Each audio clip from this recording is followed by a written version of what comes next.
Are you thinking about decluttering but you haven't started yet? Or did you once start decluttering but it didn't stick and now you feel like you failed? Or maybe you're in it right now, bagging up stuff, organizing shelves, but something feels like it's still not working. This might be why. Today, I am breaking down 7 sneaky scarcity habits that keep your house and actually your whole life cluttered. These are the small, subconscious ways that we block our peace, delay our growth, and we stay in survival mode even when we're trying to change. If you are ready to make real, lasting progress, let's go.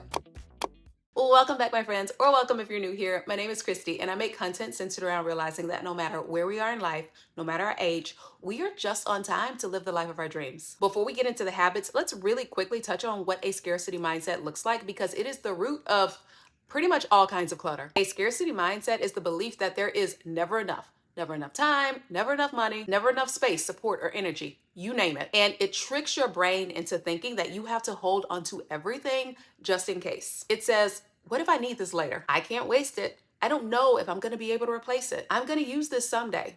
Maybe. And the result is that we keep things that we don't use, we plan things that we don't act on, and then we just clutter up our lives with guilt and fear and what ifs. But you were not created to live in survival mode. You were created to live free. So let's break down those 7 habits that might be keeping you in scarcity and replace them with freedom. 1, recluttering the same space. I want to start with this one because it is subtle, but it is so powerful. You declutter a space. Your closet, your junk drawer, your bathroom counter. It feels so good. You feel lighter. You feel more in control, maybe even a bit proud of yourself. And then a few weeks later, the same space is full all over again. New items, new bags, new clutter. Yeah, you decluttered it and then you recluttered it. And here's why.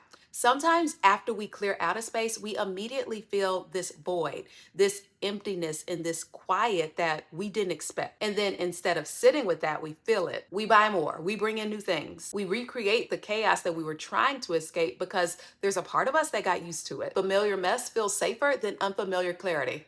Whew. Let that preach. Sometimes we get comfortable with the chaos and we start to believe that that's just how life is supposed to feel. This is what a scarcity mindset does. It tells you that you need more, you need backups, you need to hold on to something, anything, just in case. And without realizing it, we declutter the surface, but we keep that same survival energy that's running underneath the surface and it causes us to reclutter. So how do we break that?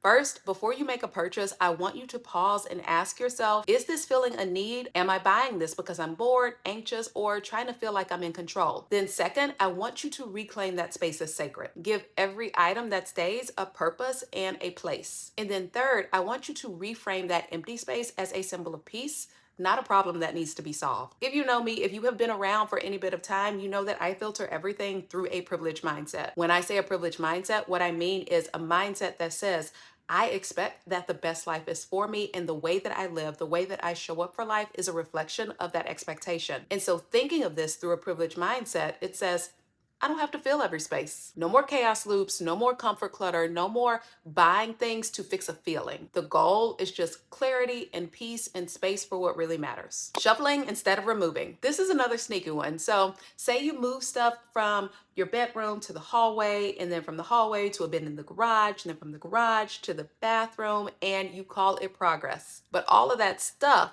is still there. You didn't make a decision. You just postponed it. That is scarcity energy in disguise. You are holding on to things just in case because deep down, you don't really believe that you will have what it is that you need when you need it. It is procrastination about making a decision on a thing all dressed up as productivity. And what you end up doing is treating your storage closet like a holding tank for this fear of letting go. So how do we fix it? I want you to create a let it go zone in your home. This is a designated basket or bin or even just corner by the door where anything that you have mentally released gets put there and dealt with immediately. Once it fills up, it gets donated, not shuffled around. And then say out loud to yourself, I don't need this. If I do, I trust that I will have it when the time comes. That physical movement plus saying something out loud to combat that fear is going to rewire your brain and retrain it for trust. Peace does not live in your I will deal with it later pile. It lives in your willingness to let go. Keeping for now piles. Say you're decluttering, you're getting some stuff done, you're getting some stuff out, and then you get to a particular item or set of items and you pause. You're not quite ready to go, but you also don't want to keep it. So what do?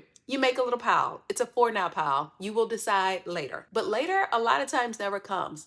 Later is a lie that we tell ourselves to avoid discomfort. That for now pile, it is not harmless or neutral. It is a holding space for indecision. That indecision is often rooted in self-doubt. There's this little voice that says, well, what if I need it if I let it go? What if I get rid of the wrong thing and I can't afford to replace it? You think that you're just stalling, but what you're really doing is avoiding a moment of trust. Trust in yourself and trust in God. That pile isn't just clutter. It is a symbol of every time you believe that you couldn't handle the outcome. So how do we fix it? I want you to give every undecided item a deadline, not a someday, but a specific short time frame. And I recommend 7 days. If you haven't made a decision by then, it's now a signal to you that you're not waiting for clarity, you're actually stuck in fear. And then you have to decide not to let fear run your life anymore. And then I want you to declare a new belief. Every time you let something go, say, I trust myself to make wise decisions. Holding on to things just in case is not preparation. It is a fear-based survival mindset that says,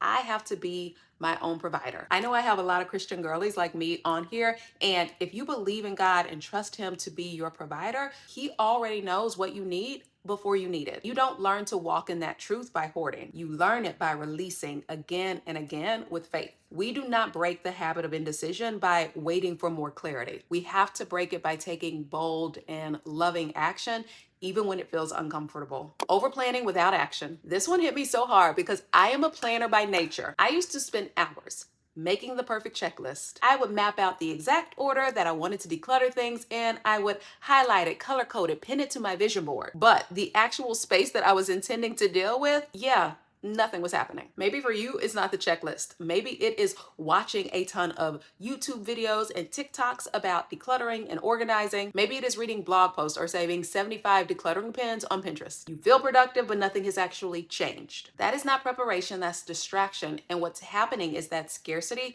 is showing up as perfectionism. You think, oh, if I just plan a little more, I'll feel ready. Once I have the right bins, the right energy, enough time, the right weekend, I'm gonna do it. But recognize it for what it is, a fear-based delay tactic. It convinces you that it is not worth starting unless it can be done right. For my planner girlies, it feels so much safer to prepare than to begin because beginning makes it real. But babe, no spreadsheet is going to declutter your home. And no matter how many YouTube videos you watch about it, babe, you just got to start doing it. You are not going to think your way out of chaos. You have to move through it. So what do? I love the 5-minute rule. Don't overthink it. Just commit to 5 minutes of doing, not planning. Set a timer, pick one space, and then start. That action and that movement shifts your energy and gets you unstuck, even when it's messy and not perfect, and even when you don't finish, because perfectionism is going to mess you up every single time. Thinking about how big the project will be will cause you to procrastinate, and so you have to interrupt that with action. The decluttered dream life that you have is not waiting on the perfect timing, the perfect Saturday, the perfect plan. It is waiting for you to show up. Real quick before you continue, if you are loving these tips and you feel like God has just called you to a life of more and you need the encouragement to be able to get there, I would love for you to sign up for my mailing list. Every week I send out tips and resources and encouragement to help you get to the life of your dreams. So it is linked down below. I would love for you to join and be part of the Doing Things Insider. Saving things for special occasions. Girl, you already know what I'm talking about. The fancy lotion, the expensive perfume that you only spritz like once or twice a year, the dress that is hanging in the back of your closet still with the tag on it waiting for the perfect event, or maybe it's those dishes that you don't want to mess up and so you eat out of paper plates. I get it. I have done it too. We save these things because we are waiting for a moment that is big enough, that is worthy enough. But what ends up happening is that pattern says, today doesn't count. I don't count. Not yet. And that's what scarcity does. It tricks you into believing that joy is conditional, that you have to earn celebration, and that luxury and beauty are things that you can have once you get it together. If you're always saving your joy for someday, you are sending yourself the message. You're telling yourself that today isn't worthy of joy. When I initially started the decluttering process, I realized that there were things that I had collected and I held onto that I was waiting for the perfect time because for whatever reason, I just didn't feel ready. It was such a clear signal to my brain that for whatever reason, I kept delaying using things to the point where they had gotten unusable because I didn't feel ready. I didn't feel enough. It hit me that there will always be an excuse for not being ready enough. If you can't love yourself enough to live fully now and to recognize that you are worthy and that you are enough now, then A thinner body, a different season, that job promotion, more time, whatever you're waiting on when that happens, that's not going to fix it. So how do we shift this? Use your good stuff today. Do not wait for a birthday or a perfect day. If you are alive today, that's the occasion. Dress for the version of yourself that you're becoming. The dream version of you, the one that you see in your spirit, she doesn't wait for life to get easier. She shows up and she doesn't apologize for enjoying herself along the way. Make everyday moment sacred. Light the candle. Wear the good earrings to the grocery store. Put on the outfit just because it makes you smile. Celebrate the fact that you are growing, that you are healing, and that you've been through a lot of things, but you are still here. You are worthy of beauty and peace and delight, not someday, today. Letting guilt keep you attached. Maybe you're holding on to something that somebody gave you, or maybe it belonged to somebody that you love, but it no longer fits your life and you feel so guilty even thinking about letting it go. These could be pictures or things from when your children were very little and they're not even thinking about it, or family heirlooms that nobody wants. Maybe it's expensive stuff that you got, but it is just cluttering up your house. Let that stuff go. I've had to learn that you are not dishonoring a person by releasing an item. You are just honoring the truth of where you're going, what your next chapter is. So we fix this by separating the object from the memory. You actually can let go and still love. Nobody has asked you to be a museum curator for your past. You have to move forward so you can be freer and lighter and whole. Ignoring emotional and spiritual clutter. Maybe your house looks better. You've cleared the counters, organized the drawers, but inside you still feel anxious, overwhelmed, or disconnected from your peace and your power and purpose. That's because clutter isn't always physical and visible. Sometimes it's regret that you haven't let go of, or comparison that you've been feeding, or spiritual neglect where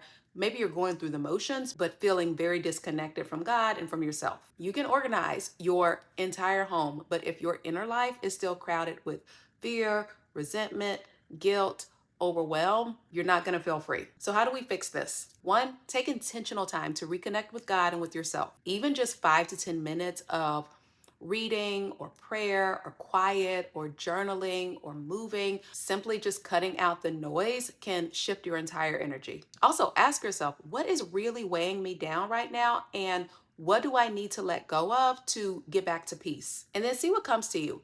If you give yourself that space instead of trying to fill up your time and your mental space with distractions, I promise you, it'll come to you. This isn't about striving.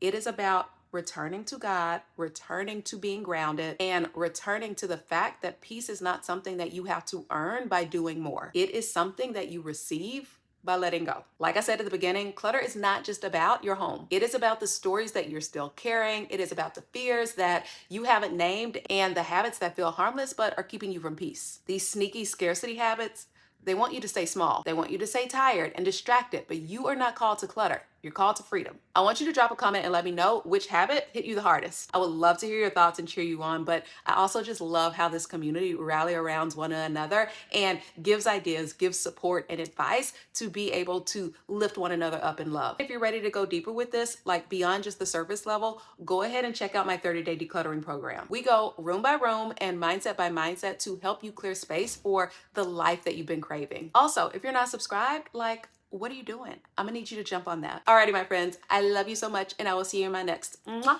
Bye for now.